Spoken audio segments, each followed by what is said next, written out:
This is the House of Hockey podcast, where we talk about the game and the lifestyle. We've got opinions as hockey fans, friends, and from the female perspective. Welcome to our house.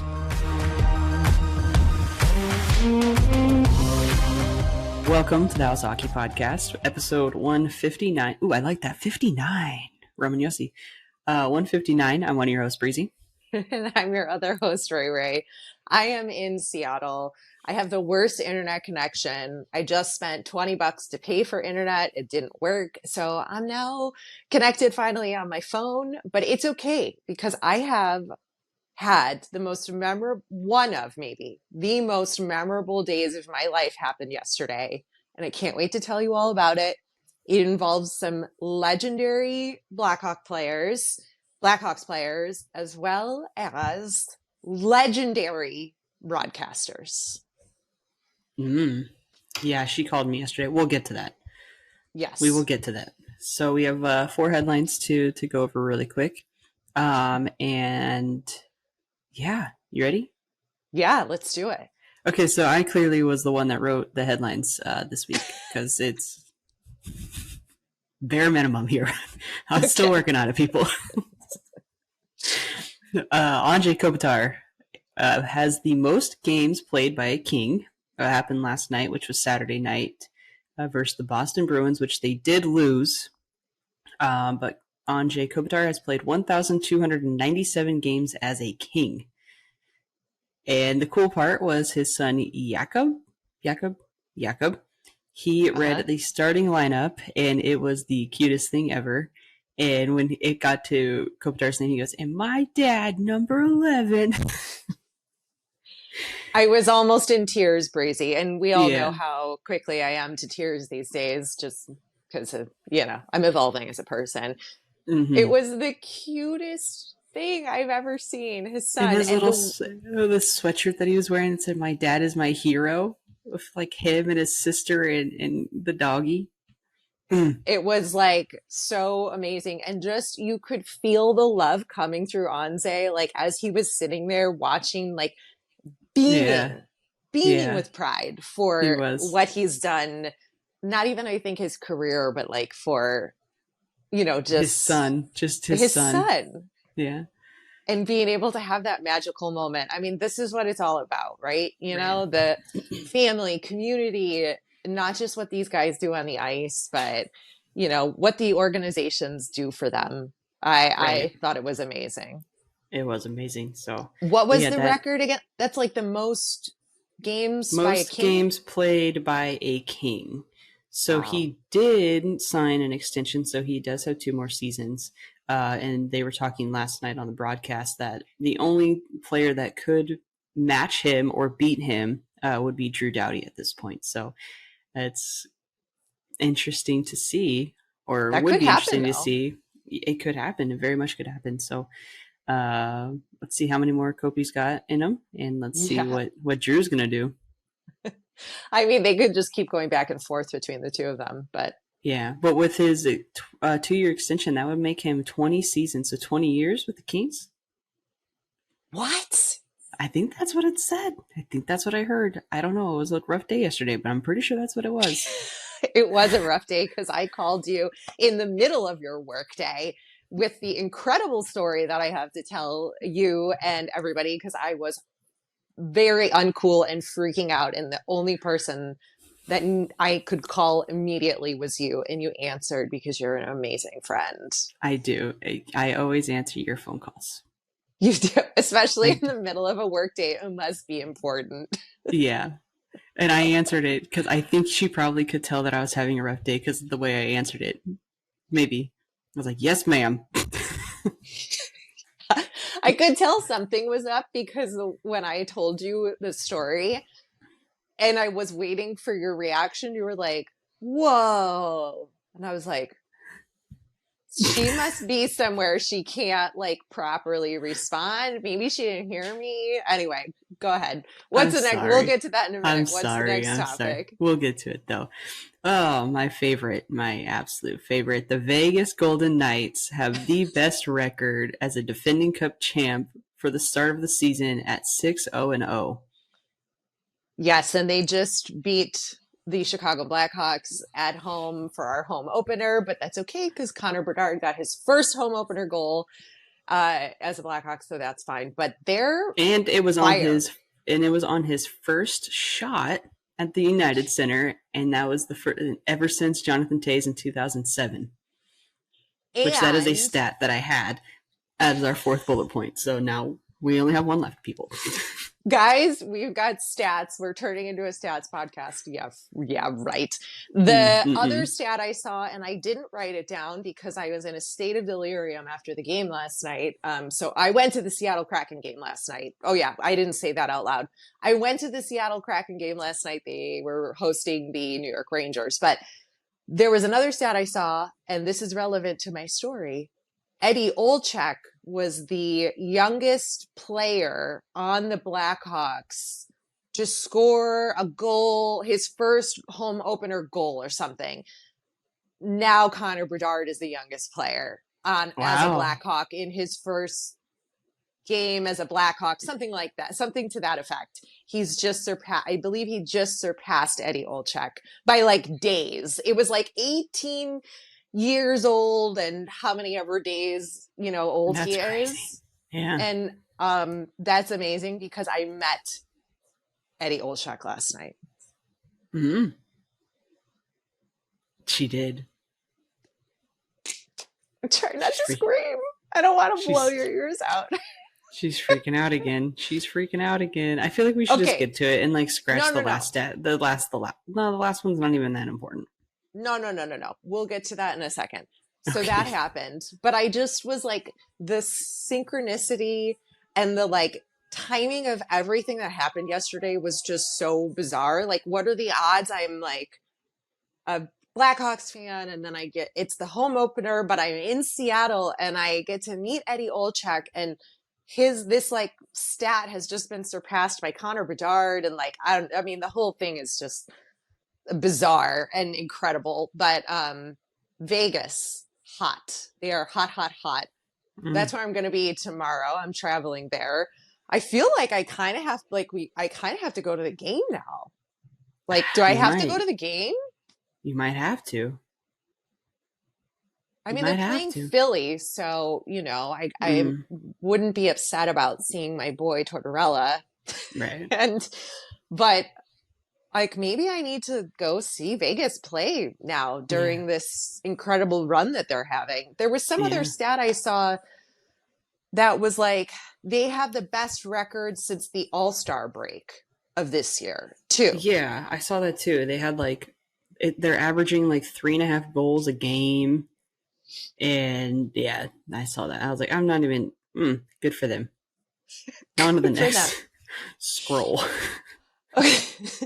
Yeah, but we all know what happens. Like, we saw what happened last year with the Bruins having the best record of their organization's career and then getting eliminated right away in the playoffs. So, it doesn't always mean something because we know it's a long season and there's a lot of hockey to be played and health is like very important.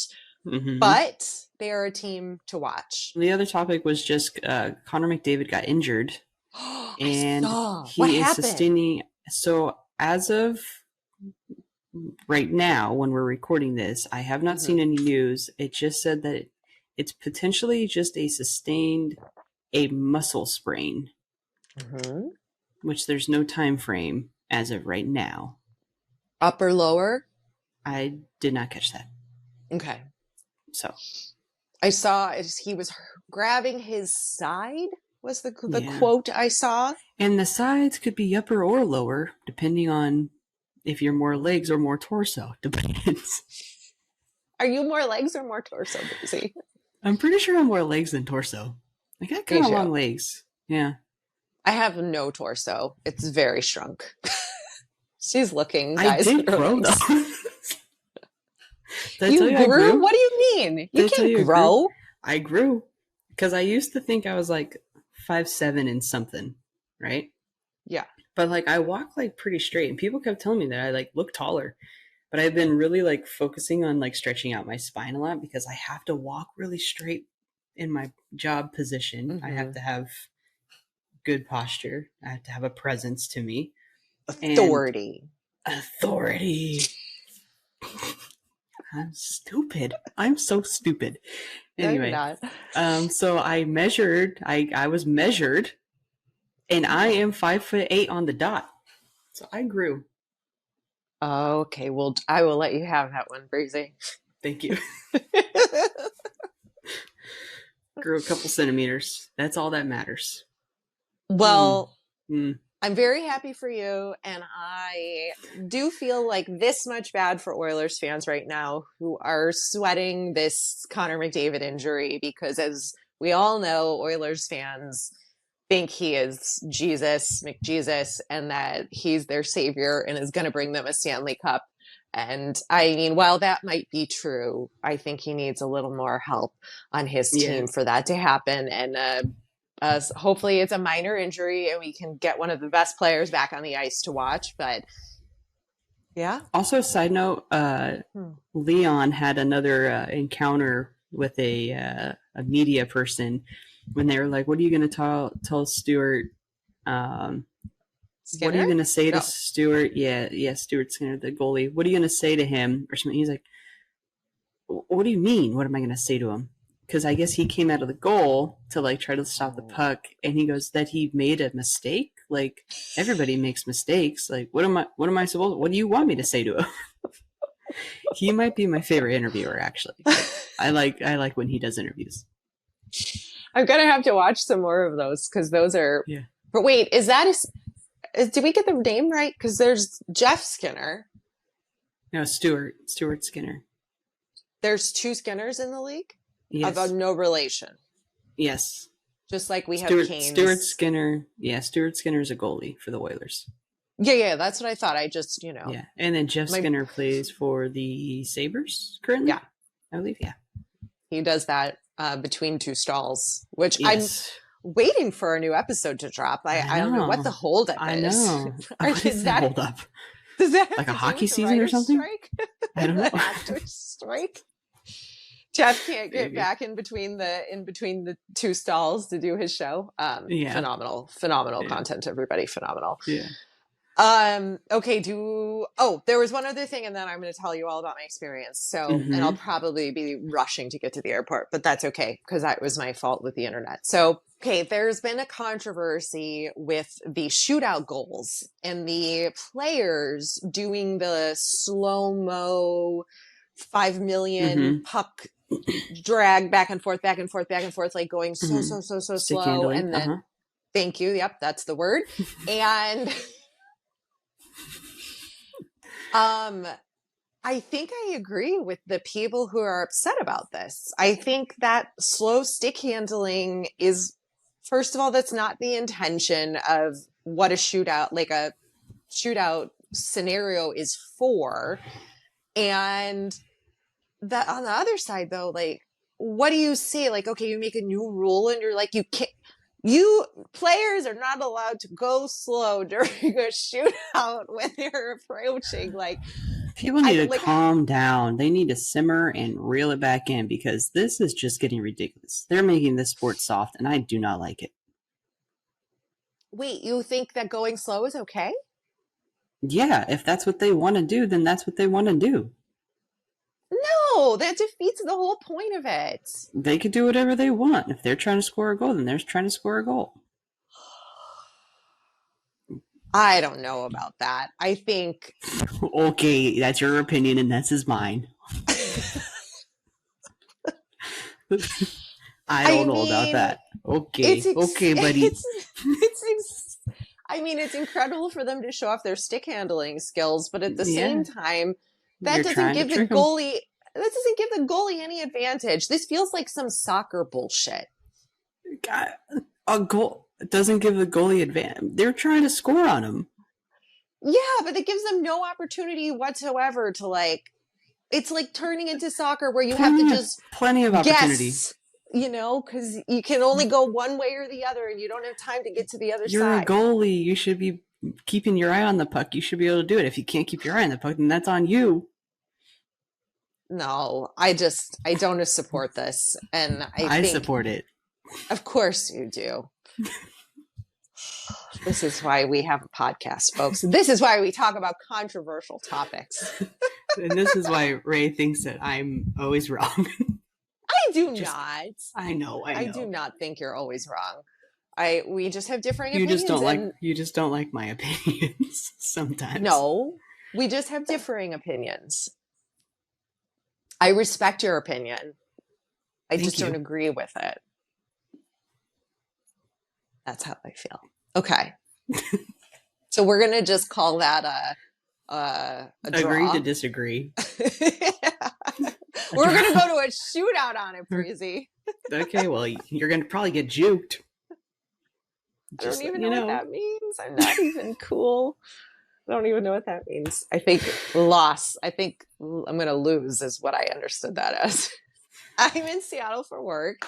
I finished working. I had a day off, and then I have to travel to Vegas for another work job. So I was able to have a touristy day in Seattle. So I got up. I had a leisurely morning. I walked down to the market, the public market in Seattle, the famous place where they throw the fish and all that. And I'm just enjoying the beautiful day, and I'm taking in the sights. And then I decide, gee, I should probably get some lunch. And I go to get in line, and this person standing in front of me in line is Kenny Albert, the legendary sports broadcaster who covers the 4 major sports, does a phenomenal job on TNT with the hockey coverage. And of course, as you guys know, I have no problem talking to people. And so I tapped him on the shoulder and I said, "Excuse me, are you Kenny Albert?"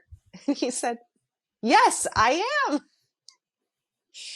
And I introduced myself. I told him about our podcast and that I'm a big hockey fan. And we start talking, and it turns out he's here not to cover hockey. He was here to do Sunday football on Fox, and he was with his Fox crew, and they were in line. And when I tell you, he is the kindest, nicest, friendliest, welcoming person of any sort of celebrity that I have probably ever met.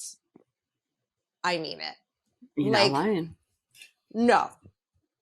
So I spent quite a bit of time with him and his crew talking about everything, where we live, what we think of. I asked him all kinds of course, hockey-related questions, and they were asking me about who I cheer for, and then I, of course, told them how Breezy cheers for too many teams, and I don't think that's right, and then Kenny agreed with me, and he's got a new book out. It's called A Mic for All Seasons. It just came out a week ago. I just downloaded it to my Kindle so I can read it on the airplane. He was so nice. He had a copy of it with him. His daughter is doing his PR and was like, "Dad, you got to take pictures of your book out in Seattle and stuff, and, you know, to promote the book." And so he was like, "Well, I would give you the copy of my book, but this is the only one I have." And I was like, no, I can buy your book, Mr. Albert. I can buy your book. I am happy to support you. So it was just one of the most memorable experiences I've ever had. And the chances of me just running into him, I don't even understand that. And everybody just being so welcoming and nice and talking to me and spending time with me and really just respecting the hockey fans of the world really, really meant a lot. And Kenny and one of his producers, Ben, was like, "Listen, there aren't enough hockey fans in the world. So when we meet one, we embrace it." And it was something I will never forget.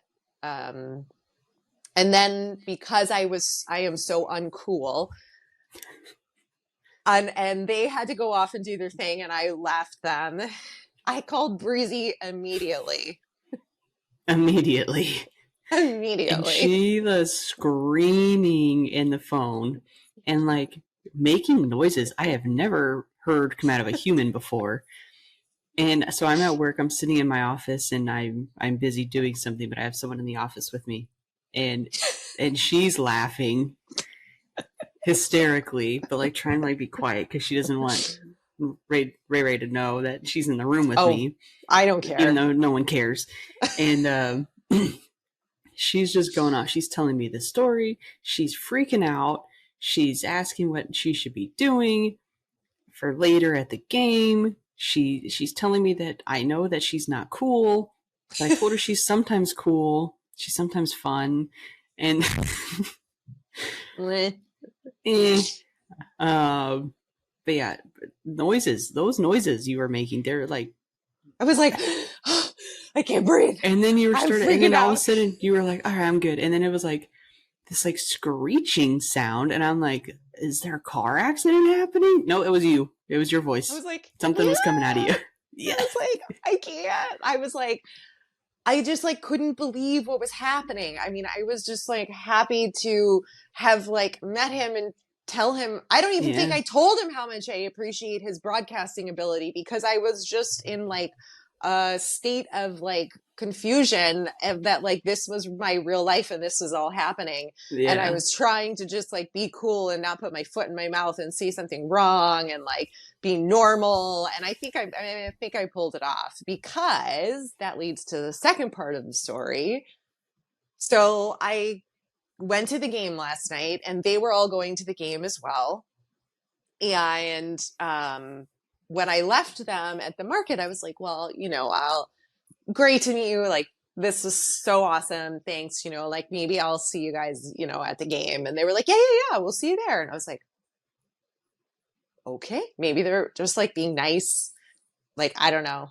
No. They were able to arrange it so that I could not only watch some of the game with all of these guys, like I watched a hockey game with Kenny Albert. And then like he was like saying things like, oh, that was a great pass by Cheadle. And I was like, Kenny, it's like I'm watching you call a game. Because like, That's crazy. he talks like how he talks. And I was like, this is so crazy. And he laughed. And then so he was able to arrange it so that I could meet Eddie Olczyk and John Forslund. I don't even have words. I was like, I need to prepare something to say to these people because I am a broadcaster too, and I respect them so much. Like, I think if I met a player, I don't think I would be as like Fangirly? like starstruck, but like respect. Like, obviously I respect the players, but like to do what these guys do and to be in the broadcasting field and to listen to them for so long and hear the way they call the game and how amazing they are at it compared to some other networks who call games that are not so amazing at it. I just respect them so much. And I just, know how hard it is. So Yeah. I was like, I think I was almost on the verge of tears trying to tell Eddie Olczyk how much I love the way he calls the game. But I pulled it together because I was like, why are you crying? Like, what is happening here? But I don't think it was because I was like, I just think it was such a cool moment, right? Like all the hard shit I've been through in my career and to be respected by Kenny enough to like let me meet Eddie and all that was just like mind blowing. Cool. Yeah, but Eddie was amazing. Eddie is exactly how he is. He was so nice. He talked to me and John, and we even got a photo, and I didn't ask for the photo, but it happened. And then it was just like such a surreal moment to get to talk to them about broadcasting. Like John has all these notes, like meticulous notes, like prep notes to call the game. And I saw them on the table he had, and I was like, whose notes are these? And he was like, they're mine. I'm like, that's like intense notes. And then he's like, yeah, but I just like kind of have it there as reference for me throughout the game. And I was like, Eddie, where are your notes? And he was like, right here. That's funny. I mean, I was able to express that how much I appreciate what they do and how great they are at their job. And they were like, thank you so much. It was really nice to meet you and all that. So it was the coolest thing ever. Dang. It's cool that you were able to do that, though. I mean, really cool. And that they were nice enough to like take you in to do that after just meeting you on the street at like something, Right. Pretty cool. It was pretty special. It was. And I just think that speaks to the hockey community in general, that like we really do look out for each other despite like a lot of our disagreements and differing opinions. It's just a community that is so welcoming to each other, and it's a small community, and we have to be kind to each other. And I think that's something that you and I preach all the time on this podcast, of just being kind. And to be able to experience that was like, I just was like shocked. I was in shock, mind blown. Like, for sure. The arena, unreal, top notch, except the part of the lights went out. Game starts, puck drops, a minute and a half into the game. They call it down. The refs are all talking. What's going on? 5 minutes later, the PA guy comes on and he's like, there's a lighting outage on the corner of the ice. So part of the lights in the arena were out, and they tried to fix it. They couldn't fix it. I have never seen this in my life. So what they decided to do then was, in between each period, halfway between the periods, they switched goalie ends. They switched ends. So that everybody had a fair advantage, and they weren't like in a darker corner on the ice so they could see. That makes sense. Yeah. It was so that was like bizarre enough as it was. Amazing. I had the best Asian cuisine ever. I've never had like pot stickers, like dumplings, whatever, at a hockey game. And these were like some of the best I've ever had. Like the food's unreal. The arena is beautiful. The Jumbotrons are phenomenal. The goal song is Nirvana, and the fans are into it. The two girls sitting next to me are huge Vince Dunn fans. They showed his picture on the Jumbotron and they squealed. These two sisters squealed, and everybody was looking at them. They love him. And they're obviously new fans, and everybody was in it. Everybody's in jerseys. There's people in wigs, in like teal wigs to match the Kraken. They sing at the national anthem, which I'm not sure how I feel about all this, like where the teams try to pick the words, right? Yeah. They do C, like it's SEE, but they do it for SEA. And then the red glare because of the I on the Kraken. So they like enunciate that. I'm not so sure how I feel about that new trend, but that's okay. Pre-game skate is weird because they don't let you go on the sides. You can only go behind the goals, and the netting is there. So it's really difficult to get a puck over because you can't throw it over you have to get it in between the net and the glass. Yeah. So you don't really get a lot of pucks like standing up at the glass for warm up. But that was cool. There was a fight. 2 fights, and Trocheck, Vincent Trocheck, friend of the podcast, got into one. Man, that kid's got some quick hands. Yeah. He could have been a boxer. Like, forget hockey. So there was fights, there were goals. I mean, the whole experience was just phenomenal. All the fans, I think, because it's such a new sport for like hockey for Seattle fans, they're all like, there wasn't any shit talking. There wasn't any like, it was a little quiet. At times there weren't a whole lot of like chants and things, but that's because they're new, right? But nobody was, it was just a very welcoming environment. Seats are amazing. The fans were welcoming. I didn't feel uncomfortable at all or unwanted. And that's what happened. That's what happened. Well, I'm glad you had a good time. It sounds like fun. It was unreal. And Kenny Albert has agreed to come on the podcast. And I have a lot of reading to do on his book. And if you're not already following Kenny Albert on social media, go follow him.